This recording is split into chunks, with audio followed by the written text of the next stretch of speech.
ॐ भद्रं कर्णेभिः शृणुयामदेवाः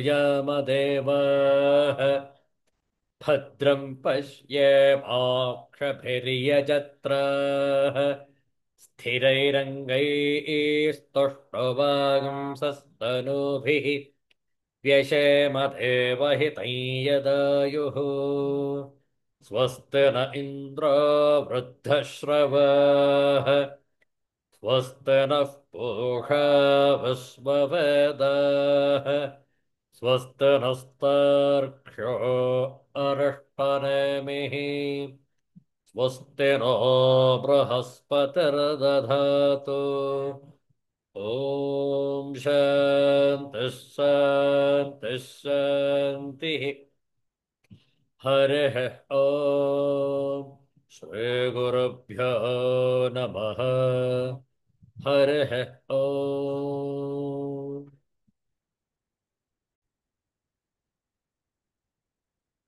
Universal prayer. Let's chant this together. O hidden life, vibrant in every atom. O hidden light, shining in every creature. O hidden love, embracing all in oneness. May each who feels himself as one with thee know he is also one with every other. Om Shanti, Shanti, Shanti.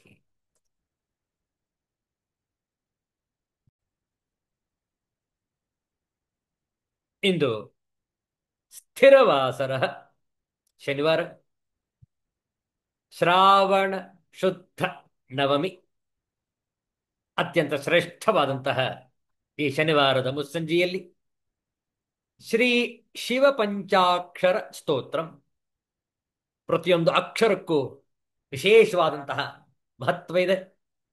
ಅಂತಹ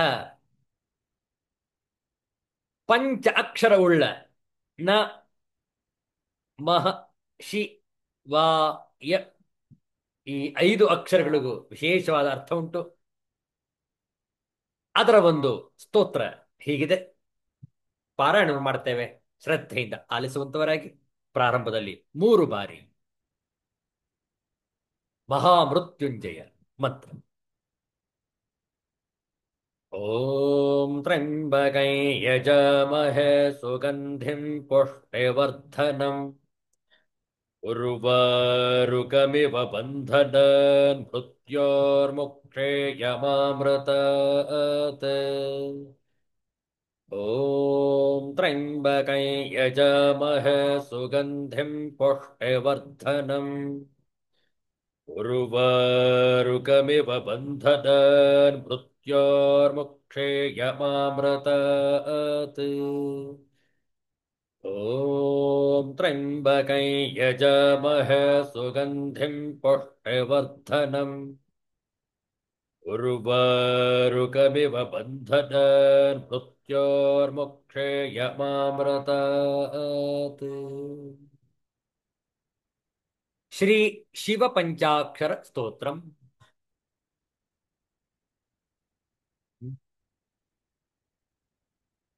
ನಾಗೇಂದ್ರಹಾರಾಯ ತ್ರಿಲೋಚನಾಯ ಭಸ್ಮಾಂಗರಾಗಾಯ ಮಹೇಶ್ವರಾಯ ನಿತ್ಯಾಯ ಶುದ್ಧಾಯ ದಿಗಂಬರಾಯ ತಸ್ಮೈ ನಕಾರಾಯ ನಮಃ ಶಿವಾಯ.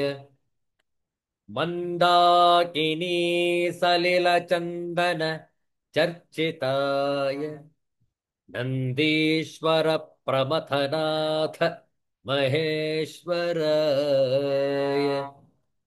ಮಂದಾರ ಪುಷ್ಪ ಬಹುಪುಷ್ಪ ಸುಪೂಜಿತಾಯ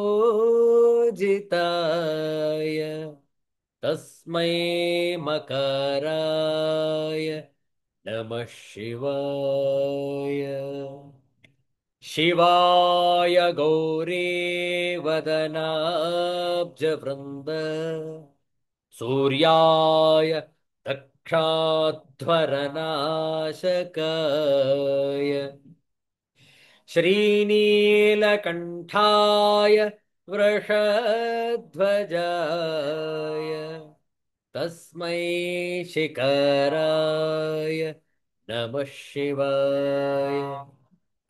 वसिष्ठकुम्भोद्भवगौतमार्य मुनीन्द्रदेवार्चितशेखराय चन्द्रार्कवैश्वानरलोचनाय चन्द्रार्कवैश्वानरलोचनाय तस्मै वकराय नमः शिवाय। यक्षस्वरूपाय जटाधराय पिनाकहस्ताय सनातनाय दिव्याय देवाय दिगम्बराय तस्मै यकराय नमः शिवाय। पञ्चाक्षरमिदं पुण्यं यः पठेत् शिवसन्निधौ शिवलोकमवाप्नोति शिवेन सह मोदते। शिवलोकमवाप्नोति शिवेन सह मोदते। हर हर नमः पार्वतीपतये हर हर महादेव शंभो।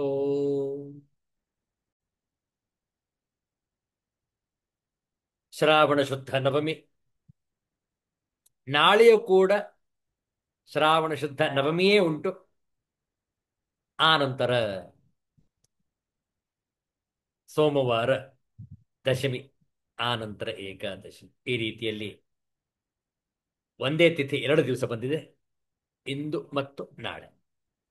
ಇದರಲ್ಲಿ ಶ್ರೇಷ್ಠವಾದಂತಹ ಈ ಶನಿವಾರದ ಮುಸ್ಸಂಜೆಯಲ್ಲಿ ಒಂದು ಶಿವನ ಭಜನೆಯನ್ನು ಮಾಡೋಣ. ಅತ್ಯಂತ ಸರಳವಾಗಿದೆ, ಹೇಳಿಕೊಡ್ತೇವೆ, ತಾವು ಪುನರಾವರ್ತಿಸಬಹುದು.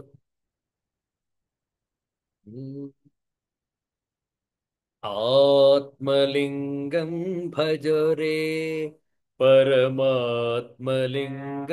ಭಜರೆ.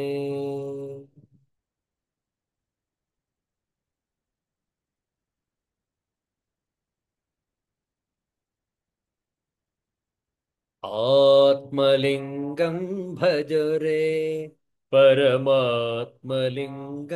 ಭಜರೆ.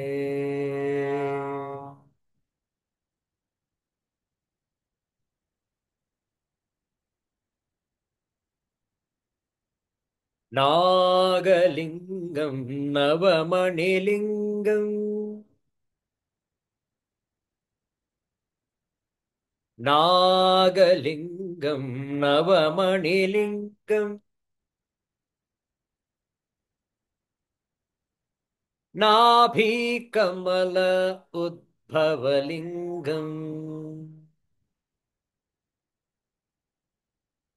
ನಾಭಿಕಮಲ ಉದ್ಭವಲಿಂಗಂ परमेश्वरलिंगं भजरे सर्वेश्वरलिंगं भजरे.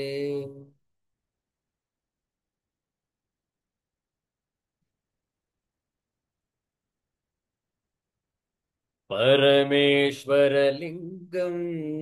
भजरे सर्वेश्वरलिंगं भजरे.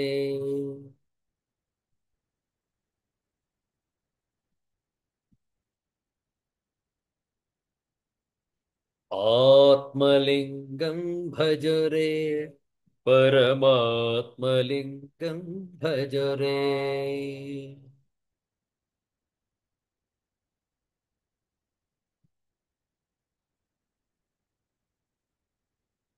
नागलिंगं नवमणिलिंगं नागलिङ्गं नवमणिलिङ्गम् नाभिकमल उद्भवलिङ्गम् नाभिकमल उद्भवलिङ्गम् परमेश्वरलिङ्गं भजरे सर्वेश्वरलिङ्गं भजरे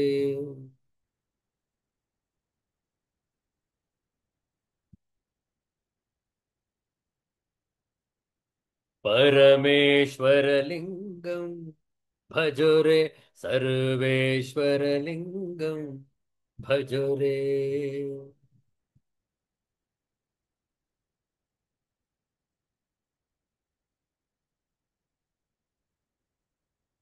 आत्मलिङ्गं भजरे परमात्मलिङ्गं भजरे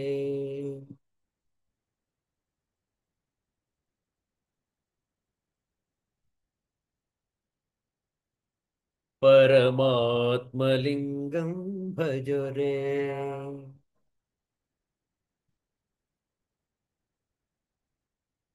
सिद्धांत अवधूत चिंतन श्री गुरुदेव दत्त जय जय रघुवीर समर्थ श्री सद्गुरुनाथ महाराज की जय। हर हर नमः पार्वती पतये हर हर महादेव शंभो।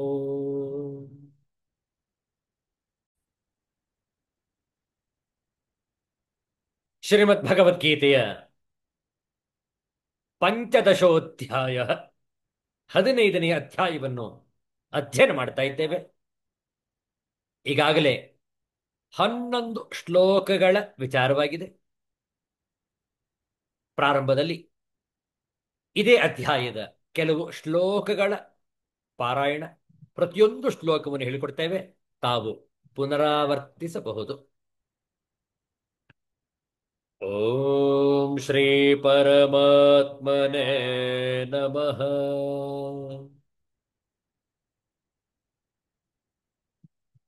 ಅಥ ಪಂಚದಶೋಧ್ಯಾಯಃ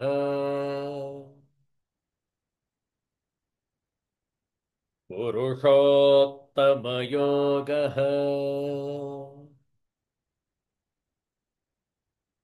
श्रीभगवानुवाच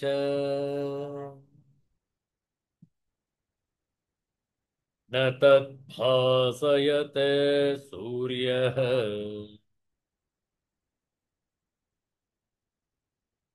न शशाङ्को न पावकः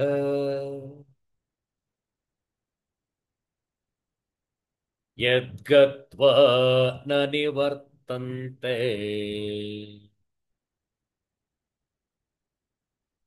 तद्धाम परमं मम.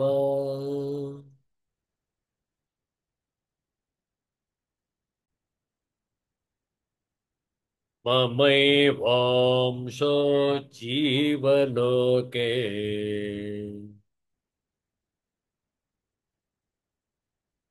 जीवभूतः सनातनः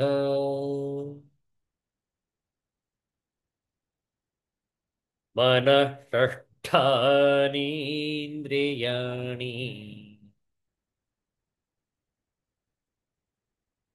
प्रकृतिस्थानि कर्षति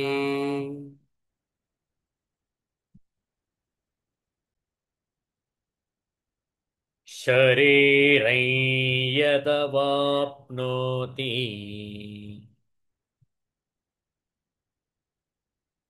यच्चाप्युत्क्रामतीश्वरः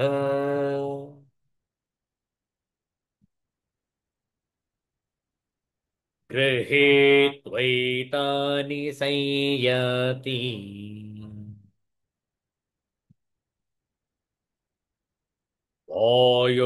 वायुर्गन्धानि वाशयात्.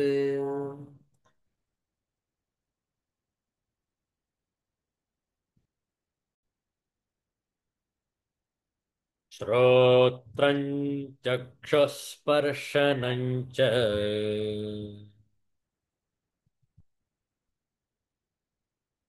रसनं घ्राणमेव च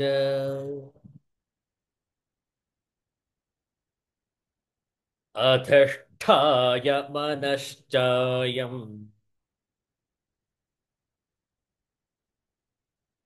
विषयानुपसेवते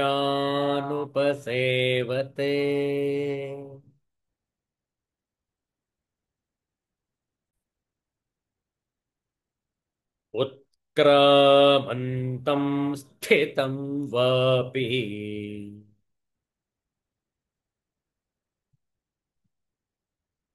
भुञ्जानं वा गुणान्वितम्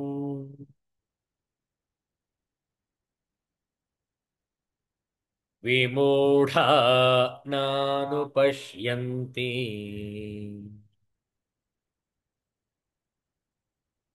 पश्यन्ति ज्ञानचक्षुषः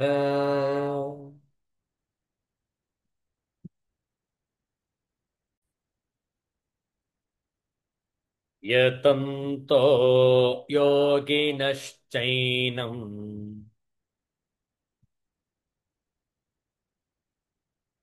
पश्यन्त्यात्मन्यवस्थितम्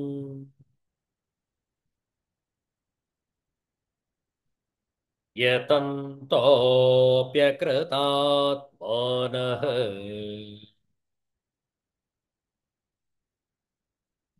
नैनं पश्यन्त्यचेतसः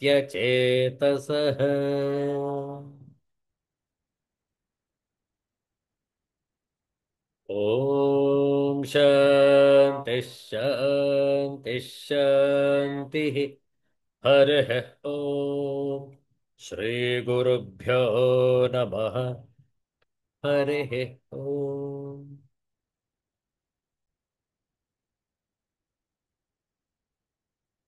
ಶ್ರೀಗುರುಭ್ಯೋ ನಮಃ ಶ್ರೀಮದ್ಭಗವದ್ಗೀತೆಯ ಪಂಚದಶೋ ಪಂಚದಶೋಧ್ಯಾಯದಲ್ಲಿ ಅತ್ಯಂತ ಅತ್ಯಂತ ರಹಸ್ಯಮಯವಾದಂತಹ ವಿಚಾರಗಳನ್ನು ನೋಡಿದ್ದೇವೆ.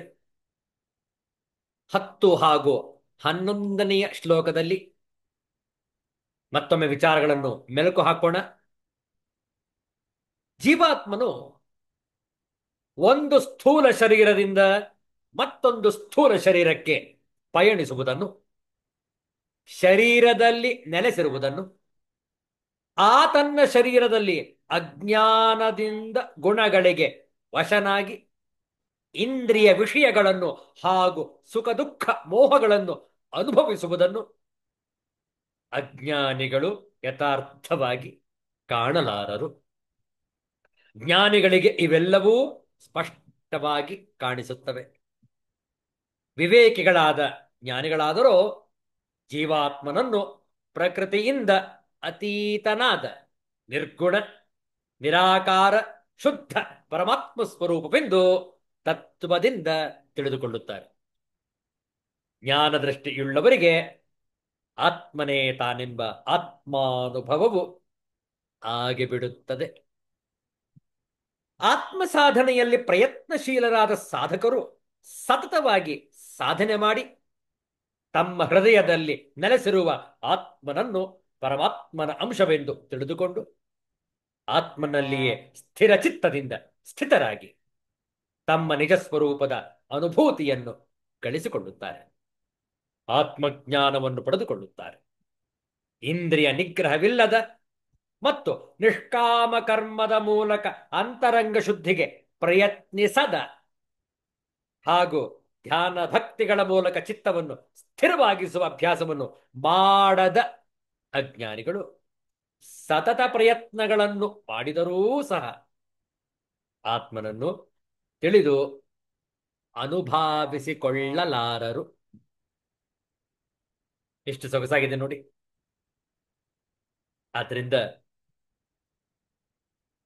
ಜೀವಾತ್ಮನು ತನ್ನ ಅಸ್ತಿತ್ವವನ್ನು, ಇರುವಿಕೆಯ ಅರಿವನ್ನು ತಿಳಿದುಕೊಳ್ಳುವುದು ಅತ್ಯಂತ ಅವಶ್ಯಕ. ಶ್ರೀಮದ್ ಭಗವದ್ಗೀತೆ ಇದರ ಮಾರ್ಗದರ್ಶಕ. ಹೀಗೆ ಜೀವಾತ್ಮನ ಕೆಲವು ಮಹಿಮೆಗಳನ್ನು ಉಪದೇಶಿಸಿದ ಭಗವಂತನು ತನ್ನ ಪುರುಷೋತ್ತಮ ಸ್ವರೂಪದ ಕೆಲವು ಮಹಿಮೆಗಳನ್ನು ಈಗ ವರ್ಣಿಸಲು ಆರಂಭಿಸುವನು. ಮುಂದಿನ ಶ್ಲೋಕ 12ನೆಯ ಶ್ಲೋಕ ಅತ್ಯಂತ ಅದ್ಭುತವಾಗಿದೆ, ರಸಯುಕ್ತವಾಗಿದೆ.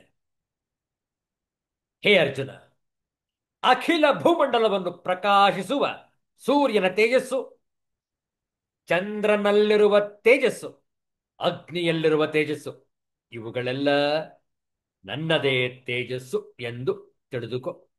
ಸರ್ವ ಲೋಕಗಳಲ್ಲಿರುವ ತೇಜಸ್ಸುಗಳಿಗೆಲ್ಲ ನಾನೇ ತೇಜಸ್ಸನ್ನು ನೀಡುವವನು. ಇಷ್ಟು ಸೊಗಸಾಗಿದೆ ಈ ಶ್ಲೋಕದ ಆಂತರ್ಯ. ಎದುರುಗಡೆ ನಮಗೆ ದರ್ಶನವಾಗುತ್ತಿದ್ದರೂ ಕೂಡ ನಾವು ಹೇಳ್ತೇವೆ ಭಗವಂತ ಕಣ್ಣಿಗೆ ಕಾಣುವುದಿಲ್ಲ ಅಂತೇವೆ. ನೋಡಿ, ನೇಸರನನ್ನು, ಸೂರ್ಯನನ್ನು, ಆದಿತ್ಯನನ್ನು ನೋಡಿ, ಚಂದ್ರನನ್ನು. ಹೌದಲ್? ಶುಕ್ಲ ಪಕ್ಷದಲ್ಲಿ ಚಂದ್ರನು ಏರುತ್ತಾ ಹೋಗುತ್ತಾನೆ, ಬೆಳೆಯುತ್ತಾ ಹೋಗುತ್ತಾನೆ. ಹುಣ್ಣಿಮೆಯ ದಿವಸ ಪೂರ್ಣ ಚಂದ್ರ, ಫುಲ್ ಮೂನ್. ಹೌದಲ್? ಪುನಃ ಕೃಷ್ಣ ಪಕ್ಷದಲ್ಲಿ ಚಂದ್ರ ಘಟಿಸುತ್ತಾ ಹೋಗುವನು. ಅಮಾವಾಸ್ಯ ದಿವಸ ನ್ಯೂ ಮೂನ್, ಚಂದ್ರನೇ ಕಾಣಿಸುವುದಿಲ್ಲ. ವಿಚಾರ ಮಾಡಿ, ಭೂಮಿ ತಿರುಗ್ತಾ ಇದೆ, ಚಂದ್ರ ಭೂಮಿ ಸುತ್ತ ತಿರುಗ್ತಾ ಇದ್ದಾನೆ, ಭೂಮಿ ಸೂರ್ಯನ ಸುತ್ತ ತಿರುಗುತ್ತಿದೆ. ಎಲ್ಲವೂ ಕೂಡ ಭಗವಂತನ ಅಸ್ತಿತ್ವ. ವಿಚಾರ ಮಾಡಿ. ಈ ಶ್ಲೋಕವನ್ನು ಈಗ ನೋಡೋಣ.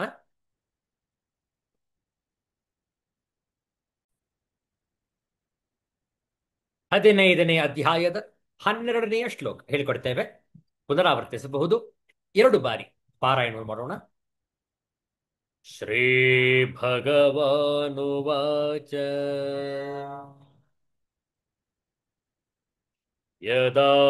ಯದಾದಿತ್ಯಗತಂ ತೇಜಃ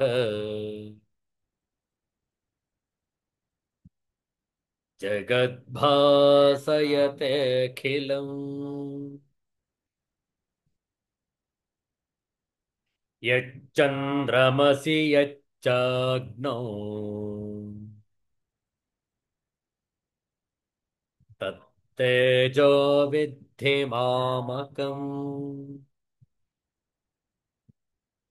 ಮತ್ತೊಮ್ಮೆ, ಯದಾದಿತ್ಯಗತಂ ತೇಜಃ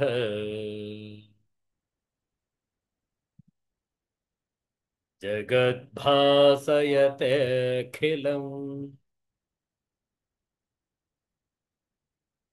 ಯಚ್ಚಂದ್ರಮಸಿ ಯಚ್ಚಾಗ್ನೌ ತತ್ತೇಜೋ ವಿದ್ಧಿ ಮಾಮಕಂ.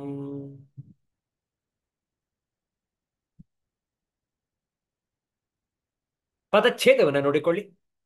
ಯತ್ ಆದಿತ್ಯಗತಂ ತೇಜಃ ಜಗತ್ ಭಾಸಯತೆ ಅಖಿಲಂ ಯತ್ ಚಂದ್ರಮಸಿ ಯತ್ ಚ ಅಗ್ನೌ ತತ್ ತೇಜಃ ವಿದ್ಧಿ ಮಾಮಕಂ.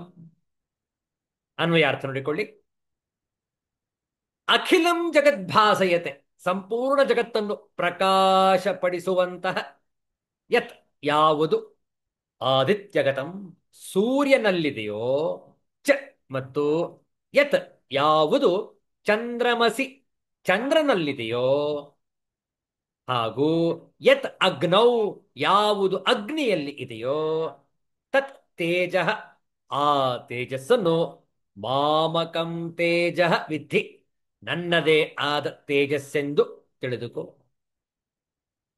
ಸೂರ್ಯನಲ್ಲಿಯೋ ಚಂದ್ರನಲ್ಲಿಯೋ ಮತ್ತು ಅಗ್ನಿಯಲ್ಲಿಯೋ ಇರುವ ಇಡೀ ಜಗತ್ತನ್ನೇ ಪ್ರಕಾಶಪಡಿಸುವಂತಹ ತೇಜಸ್ಸನ್ನು ನನ್ನದೇ ಆದ ತೇಜಸ್ಸೆಂದು ತಿಳಿ.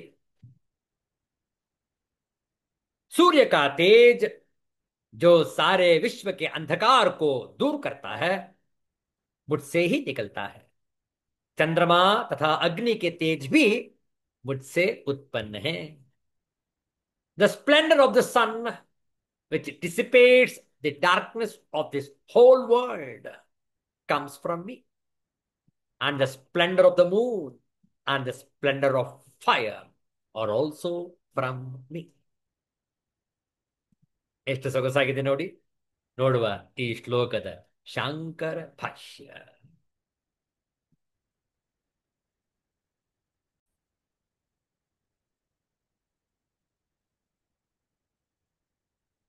ಪಂಚದಶೋಧ್ಯಾಯ 12ನೇ ಶ್ಲೋಕದ ಶಾಂಕರ ಭಾಷ್ಯ. ಯತ್ ಆದಿತ್ಯಗತಂ ಆದಿತ್ಯಾಶ್ರಯಂ ಕಿಂ ತತ್ ತೇಜಃ ದೀಪ್ತಿಃ ಪ್ರಕಾಶಃ ಜಗದ್ಭಾಸಯತೆ ಪ್ರಕಾಶಯತಿ ಅಖಿಲಂ ಸಮಸ್ತಂ. ಯತ್ ಚಂದ್ರಮಸಿ ಶಶಭೃತಿ ತೇಜಃ ಅವಭಾಸಕಂ ವರ್ತತೆ. ಯಚ್ಚ ಅಗ್ನೌ ಹುತವಹೇ ತತ್ ತೇಜಃ ವಿದ್ಧಿ ವಿಜಾನೀಹಿ ಮಾಮಕಂ ಮದೀಯಂ. ಮಮ ವಿಷ್ಣೋ ತತ್ ಜ್ಯೋತಿಃ ಅಥವಾ ಯತ್ ಆದಿತ್ಯಗತಂ ತೇಜಃ ಚೈತನ್ಯಾತ್ಮಕಂ ಜ್ಯೋತಿಃ ಯತ್ ಚಂದ್ರಮಸಿ ಯಚ್ಚ ಅಗ್ನೌ ವರ್ತತೆ ತತ್ ತೇಜಃ ವಿದ್ಧಿ ಮಾಮಕಂ ಮದೀಯಂ. ಮಮ ವಿಷ್ಣೋ ತಜ್ಜ್ಯೋತಿಃ. ಯಾವ ಸೂರ್ಯ ಚಂದ್ರ ಅಗ್ನಿಯಲ್ಲಿ ಪ್ರಕಾಶ ಬೆಳಕು ತೇಜಸ್ಸನ್ನು ಹೇ ಅರ್ಜುನ ನೀನು ನೋಡ್ತಾ ಇದೆಯೋ ಅದು ನನ್ನದೇ ತೇಜಸ್ಸು. ಯಾವುದು ಆದಿತ್ಯಗತವೋ ಆದಿತ್ಯನನ್ನು ಆಶ್ರಯಿಸಿ ಅದು ಯಾವುದು ಎಂದರೆ ತೇಜಸ್ಸು, ಉರಿಯು, ಬೆಳಕು. ಯಾವ ತೇಜಸ್ಸು ಜಗತ್ತೆಲ್ಲವನ್ನು ಸಮಸ್ತ ಜಗತ್ತನ್ನು ತೋರಿಸುತ್ತಿರುವುದೋ ಬೆಳಗುತ್ತಿರುವುದೋ, ಯಾವ ತೇಜಸ್ಸು ಚಂದ್ರನಲ್ಲಿ ಶಶಾಂಕನಲ್ಲಿ ಪ್ರಕಾಶಕವಾಗಿರುವುದೋ ಮತ್ತು ಅಗ್ನಿಯಲ್ಲಿ ಹೋಮ ಮಾಡಿದ್ದನ್ನು ಒಯ್ಯುವ ಅಗ್ನಿಯಲ್ಲಿ ಯಾವ ತೇಜಸ್ಸು ಇರುವುದೋ ಆ ತೇಜಸ್ಸು ನನ್ನದು, ನನ್ನ ಸಂಬಂಧವಾದದ್ದು ಎಂದು ತಿಳಿ. ಆ ಜ್ಯೋತಿಯು ವಿಷ್ಣುವಾದ ನನ್ನದು. ನೋಡಿ ಹೇಗಿದೆ. ಭಗವಂತ ಪ್ರತ್ಯಕ್ಷವಾಗಿದ್ರೂ ನಮ್ಗೆ ನೋಡಲು ಸಾಧ್ಯವಾಗ್ತಾ ಇಲ್ಲ, ಹೌದಲ್ಲ? ಕಣ್ಣಿದ್ದರೂ ಕೂಡ ಕುರುಡರ ಹಾಗೆ. ಆದಿತ್ಯನಲ್ಲಿ ಯಾವ ತೇಜಸ್ಸು ಚೈತನ್ಯ ರೂಪವಾದ ಬೆಳಕು ಇರುವುದೋ, ಯಾವುದು ಚಂದ್ರನಲ್ಲಿ ಮತ್ತು ಯಾವುದು ಅಗ್ನಿಯಲ್ಲಿ ಇರುವುದೋ ಆ ತೇಜಸ್ಸು ನನ್ನದು, ನನ್ನ ಸಂಬಂಧವಾದದ್ದು ಎಂದು ತಿಳಿ. ಆ ಜ್ಯೋತಿಯು ವಿಷ್ಣುವಾದ ನನ್ನದು. ನಾನು ಈಗೊಂದು ಆಕ್ಷೇಪಣೆ ಇದೆ, ಒಂದು ವಿಚಾರ ಇದೆ ನೋಡಿ. ನಾನು ಸ್ಥಾವರೇಶು ಜಂಗಮೇಶು ಚ ತತ್ ಸಮಾನಂ ಚೈತನ್ಯಾತ್ಮಕಂ ಜ್ಯೋತಿ ತತ್ರ ಕಥಂ ಇದಂ ವಿಶೇಷಣಂ ಯದಾದಿತ್ಯಗತಂ ಇತ್ಯಾದಿ. ನೈಷ ದೋಷಃ ಸತ್ವಾಧಿಕ್ಯಾತ್ ಆವಿಸ್ತರತ್ವೋಪಪತ್ತೇಃ. ಆದಿತ್ಯಾದಿಷು ಹಿ ಸತ್ವಂ ಅತ್ಯಂತ ಪ್ರಕಾಶಂ ಅತ್ಯಂತ ಭಾಸ್ವರಂ. ಅತಃ ತತ್ರೈವ ಆವಿಸ್ತರಂ ಜ್ಯೋತಿಃ ಇತಿ ತತ್ ವಿಶಿಷ್ಯತೆ. ನತು ತತ್ರೈವ ತತ್ ಅಧಿಕಂ ಇತಿ. ಯಥಾ ಹಿ ಲೋಕೆ ತುಲ್ಯೇಪಿ ಮುಖ ಸಂಸ್ಥಾನೆ ನ ಕಾಷ್ಠಕುಡ್ಯಾದೌ ಮುಖಂ ಆವಿರ್ಭವತಿ ಆದರ್ಶಾದೌ ತು ಸ್ವಚ್ಛೇ ಸ್ವಚ್ಛತರೇ ಚ ತಾರತಮ್ಯೇನ ಆವಿರ್ಭವತಿ ತದ್ವತ್. ಒಂದು ಆಕ್ಷೇಪಣೆಯನ್ನ, ಒಂದು ಪ್ರಶ್ನೆಯನ್ನ ಶಿಷ್ಯ ಕೇಳ್ತಾ ಇದ್ದಾನೆ, ಅದಕ್ಕೆ ಉತ್ತರವನ್ನು ಕೂಡ ಗುರುಗಳು ಕೊಡ್ತಾ ಇದ್ದಾರೆ. ಇಲ್ಲಿ ಆಕ್ಷೇಪಣೆ ಮಾಡುತ್ತಿರುವ ಶಿಷ್ಯರೂ ಕೂಡ ಆಚಾರ್ಯ ಶಂಕರರೇ, ಉತ್ತರವನ್ನು ಕೊಡುತ್ತಿರುವವರು ಕೂಡ ಆಚಾರ್ಯ ಶಂಕರರೇ. ನೋಡಿ ಎಂತಹ ಪ್ರಶ್ನೆ ಇದೆ. ಸ್ಥಾವರಗಳಲ್ಲಿಯೂ ಜಂಗಮಗಳಲ್ಲಿಯೂ ಆ ಚೈತನ್ಯ ರೂಪವಾದ ಬೆಳಕು ಸಮಾನವೇ ಅಲ್ವೇ? ಹೀಗಿರುವಲ್ಲಿ ಆದಿತ್ಯನಲ್ಲಿರುವ ಬೆಳಕು ಮುಂತಾದದ್ದು ಮಾತ್ರ ನನ್ನದು ಎಂದು ಮುಂತಾಗಿ ಹೇಳಿರುವ ಈ ವಿಶೇಷಣವು ಹೇಗೆ ಸರಿ? ಇದು ಪ್ರಶ್ನೆ. ಉತ್ತರ ನೋಡಿ, ಇದೇನು ತಪ್ಪಲ್ಲ. ಏಕೆಂದರೆ ಸತ್ವವು ಹೆಚ್ಚಾಗಿರುವುದರಿಂದ ಅಲ್ಲಿ ಹೆಚ್ಚು ಪ್ರಕಟವಾಗಿದೆ ಎಂಬುದು ಹೊಂದುತ್ತದೆ. ಹೇಗೆಂದರೆ ಆದಿತ್ಯಾದಿಗಳಲ್ಲಿ ಸತ್ವವು ಅತ್ಯಂತ ಪ್ರಕಾಶವಾಗಿ ಅತ್ಯಂತವಾಗಿ ಹೊಳೆಯುತ್ತಿರುತ್ತದೆ. ಹೌದಲ್ವೇ? ಆದ್ದರಿಂದ ಆ ಜ್ಯೋತಿಯು ಅಲ್ಲಿಯೇ ಹೆಚ್ಚಾಗಿ ಪ್ರಕಟವಾಗಿರುತ್ತದೆಯಾಗಿ ಅದನ್ನು ನನ್ನದು ಎಂದು ವಿಶೇಷಣವನ್ನು ಕೊಟ್ಟು ಹೇಳಿದೆಯೇ ಹೊರತು ಅಲ್ಲಿಯೇ ಅದು ಅಧಿಕವಾಗಿದೆ ಎಂಬ ಅಭಿಪ್ರಾಯದಿಂದಲ್ಲ. ಈಶ್ವರ ಚೈತನ್ಯವು ಸ್ವರೂಪದಿಂದ ಸಮಾನವಾದರೂ ಉಪಾಧಿ ವಿಶೇಷದ ತಾರತಮ್ಯದಿಂದ ಹೆಚ್ಚು ಕಡಿಮೆಯಾಗಿ ಪ್ರಕಟವಾಗುತ್ತದೆ. ಇದು ಬ್ರಹ್ಮಸೂತ್ರದಲ್ಲಿ ಹೇಳಿರುವಂತಹ ವಾಕ್ಯ. ಹೇಗೆ ಲೋಕದಲ್ಲಿ ಮುಖದ ರೂಪವು ಒಂದೇ ಸಮನಾಗಿರುತ್ತಿದ್ದರೂ ಕಟ್ಟಿಗೆ, ಗೋಡೆ ಮುಂತಾದದರಲ್ಲಿ ಮುಖವು ಮೂಡುವುದಿಲ್ಲವೋ, ಆದರೆ ಸ್ವಚ್ಛವಾದ ಕನ್ನಡಿ ಮುಂತಾದದರಲ್ಲಿ ಸ್ವಲ್ಪ ಮಟ್ಟಿಗೆ ಇನ್ನೂ ಸ್ವಚ್ಛವಾಗಿರುವುದರಲ್ಲಿ ಇನ್ನಷ್ಟು ಹೀಗೆ ಹೆಚ್ಚು ಕಡಿಮೆಯಾಗಿ ಮೂಡುತ್ತದೆಯೋ, ಅದರಂತೆ ಈ ರೀತಿಯಲ್ಲಿ ಇದನ್ನು ನಾವು ತಿಳಿದುಕೊಳ್ಳಬೇಕು ಎಂದು ಆಚಾರ್ಯ ಶಂಕರರು ಆ ಪ್ರಶ್ನೆಗೆ ಸಮರ್ಪಕವಾದ ಉತ್ತರವನ್ನು ಕೊಟ್ಟು ಶಿಷ್ಯನನ್ನು ಸಮಾಧಾನಪಡಿಸುವರು. ಎಷ್ಟು ಚೆನ್ನಾಗಿದೆ ನೋಡಿ. ಪರಮಾತ್ಮನ ಪ್ರಕಾಶ, ಪರಮಾತ್ಮನ ಬೆಳಕು, ಪರಮಾತ್ಮನ ತೇಜಸ್ಸು ಎಲ್ಲೆಲ್ಲೂ ಕೂಡ ಹರಡಿಕೊಂಡಿದೆ. ಅವನ ಬೆಳಕಿನಿಂದಲೇ ನಮ್ಮ ಎಲ್ಲ ಬೆಳಕುಗಳು ಕಾಣಿಸುತ್ತಿವೆ. ಆದರೆ ಮೂರ್ಖರು, ಕಣ್ಣಿದ್ದು ಕುರುಡರಾಗಿರುವಂತಹ ಅಜ್ಞಾನಿಗಳಿಗೆ ಭಗವಂತ ಪ್ರತ್ಯಕ್ಷವಾಗಿ ಕಾಣುತ್ತಿದ್ದರೂ ಕೂಡ ಸೂರ್ಯನ ಮೂಲಕ, ಚಂದ್ರನ ಮೂಲಕ, ಅಗ್ನಿಯ ಮೂಲಕ ನಮಗೆ ಭಗವಂತನ ರೂಪವೇ ಕಾಣಿಸ್ತಾ ಇದೆ. ಹೌದಲ್ಲ? ನೀರನ್ನು ನೋಡಿ, ಜಲ, ಆ ನೀರನ್ನು ನೋಡಿದರೆ ಸಾಕು ಭಗವಂತನನ್ನು ನೋಡಿದ ಹಾಗೆ ಅಲ್ವೇ? ಇದುವರೆಗೂ ಕೂಡ ಗಂಗಾ ಮಾತೆ ಹರಿಯುವುದನ್ನು ನಿಲ್ಲಿಸಿಯೇ ಇಲ್ಲ. ಯಥೇಚ್ಛವಾಗಿ ಹರಿತಾ ಇದೆ ನೋಡಿ. ಜಲವಿಲ್ಲದೆ ಹೋದರೆ ನಾವು ಜೀವನ ಮಾಡಲು ಸಾಧ್ಯವೇನು? ಜಲ, ಅಗ್ನಿ, ವಾಯು ನೋಡಿ ಭಗವಂತನ ಆ ರೂಪ ಎಷ್ಟು ವಿಸ್ತಾರವಾಗಿ ಹರಡಿಕೊಂಡಿದೆ, ನಮ್ಮ ಅನುಭವದಲ್ಲಿದೆ. ಆದರೂ ಕೂಡ ನಾವು ನೋಡುವಷ್ಟು ಪುರುಸೊತ್ತಿಲ್ಲ ನಮಗೆ. ಹೌದಲ್ಲ? ಆದ್ರಿಂದ ಯಾವ ರೀತಿಯಲ್ಲಿ ನಾವು ಪಳಗಬೇಕು ಅನ್ನುವಂಥದ್ದನ್ನು ಒಂದು ತತ್ವ ವಿಚಾರವಿದೆ ಮಂಕುತಿಮ್ಮನ ಕಗ್ಗದಲ್ಲಿ. ನೋಡೋಣ.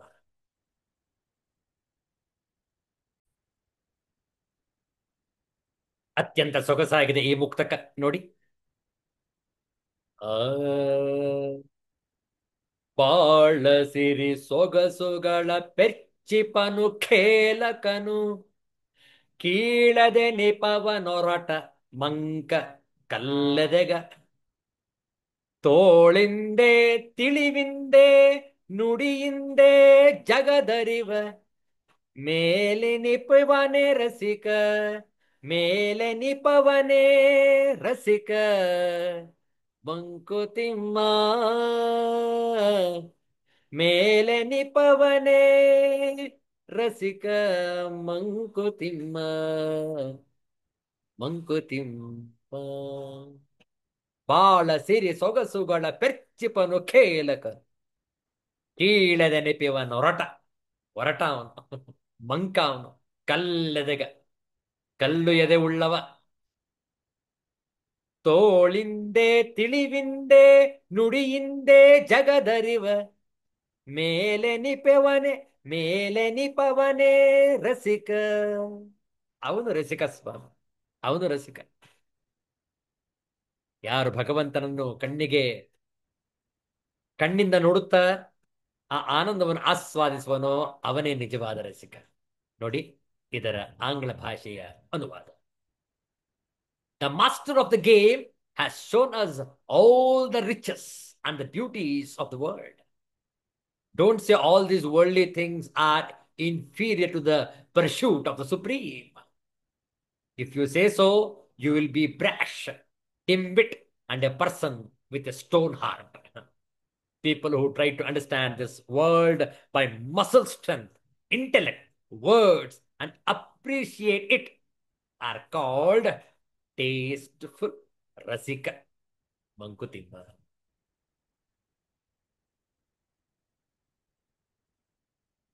ವಾಚ್ಯಾರ್ಥ ನೋಡಿಕೊಳ್ಳಿ. ಕೀಳೆದೆನೆಪವನ ರೊಟ.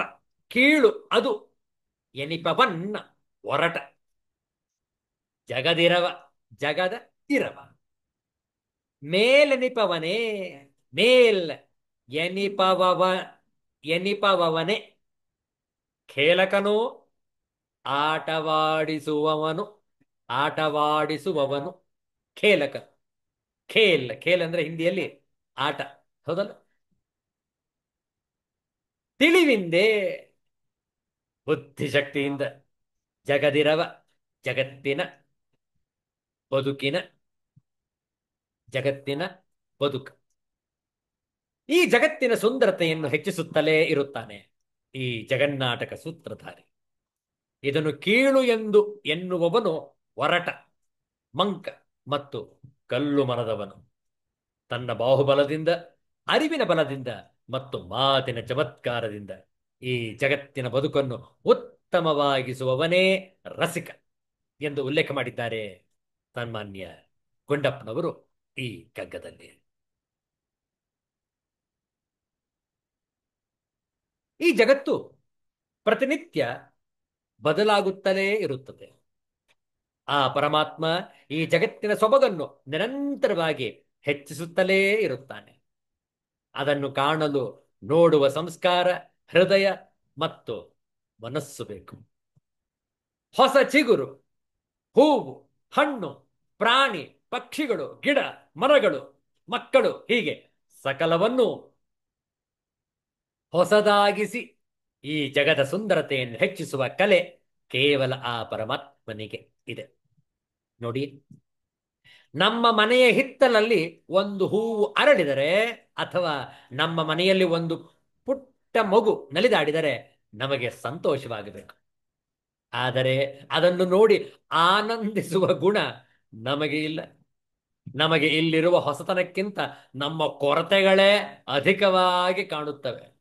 ಅದನ್ನು ಕಾಣಲಾಗದೆ ಅಯ್ಯೋ ಈ ಜಗತ್ತು ಬೇಸರ ತರುತ್ತಿದೆ ಎನ್ನುವವರು ಅರಸಿಕರು. ಈ ಜಗತ್ತಿನಲ್ಲಿ ಹಲವರಿಗೆ ಬಾಹುಬಲವೋ, ಬುದ್ಧಿಬಲವೋ, ವಾಕ್ ಚಾತುರ್ಯವೋ ಅಧಿಕವಾಗಿರುತ್ತದೆ. ಅಂತಹವರು ನಾಯಕರೋ, ನಿರ್ವಾಹಕರೋ, ನಿರ್ದೇಶಕರೋ, ಕಲೋಪಾಸಕರೋ ಕಲೋಪಾಸಕರೋ, ಕಾಲವಿದರೋ, ಸಮಾಜ ಸೇವಕರೋ, ಸುಧಾರಕರೋ ಆಗಿ ಈ ಜಗತ್ತನ್ನು ಉತ್ತಮವಾಗಿಸಲು ಪ್ರಯತ್ನ ಪಡುತ್ತಾರೆ. ಮತ್ತೆಲ್ಲರೂ ತೀರ ಸಾಮಾನ್ಯರಾಗಿರುತ್ತಾರೆ. ಕೆಲವೇ ಜನರ ಪ್ರಯತ್ನದಿಂದ ಸಾವಿರಾರು ಜನರು ಪ್ರಯೋಜನ ಪಡೆದು ಸುಖವನ್ನು ಅನುಭವಿಸುತ್ತಾರೆ. ಉದಾಹರಣೆಗೆ ಮೋಕ್ಷಗುಂಡಂ ವಿಶ್ವೇಶ್ವರಯ್ಯನವರು. ಅಂತಹವರು ಈ ಜಗತ್ತಿನಲ್ಲಿ ಉತ್ತಮರು ಮತ್ತು ಜೀವನವನ್ನು ಸಂಪೂರ್ಣವಾಗಿ ಆಸ್ವಾದಿಸುತ್ತಾರೆ. ಹಾಗಾಗಿ ಈ ಜಗತ್ತಿನ ಸುಂದರತೆಯನ್ನು ನೋಡಿ ಆನಂದಿಸಬೇಕು. ಆ ಪರಮಾತ್ಮ ನಮಗೆ ಕೊಟ್ಟ ಶಕ್ತಿಯಿಂದ ಈ ಜಗತ್ತನ್ನು ಉತ್ತಮಗೊಳಿಸಲು ಪ್ರಯತ್ನಪಟ್ಟರೆ ನಮ್ಮ ಜೀವನ ಸಾರ್ಥಕವಾಗುತ್ತದೆ. ನಾವು ಹಾಗೆ ಆಗಬೇಕಾದರೆ ಪ್ರಯತ್ನ ಪಡಬೇಕು. ನಮ್ಮನ್ನು ನಾವು ಉತ್ತಮರಾಗಿಸಿಕೊಳ್ಳುವ ಬಗೆ ಹೇಗೆ? ಭಗವಂತನ ಅಸ್ತಿತ್ವವನ್ನು ಕಾಣುವಷ್ಟು ಔದಾರ್ಯತೆ ಗಳಿಸಿಕೊಂಡರೆ ನಾವು ಉತ್ತಮರಾದಂತೆ. ನಮ್ಮನ್ನು ನಾವು ಉತ್ತಮರಾಗಿಸಿಕೊಂಡರೆ ನಾವು ಸಹ ಈ ಜಗತ್ತನ್ನು ಉತ್ತಮವನ್ನಾಗಿಸಲು ಪ್ರಯತ್ನ ಪಡಬಹುದು ಅಲ್ವೇ? ಅಂತಹ ಸುಂದರವಾದ ವಿಚಾರವಿತ್ತು ಶ್ರೀಮದ್ ಭಗವದ್ಗೀತೆಯಲ್ಲಿ.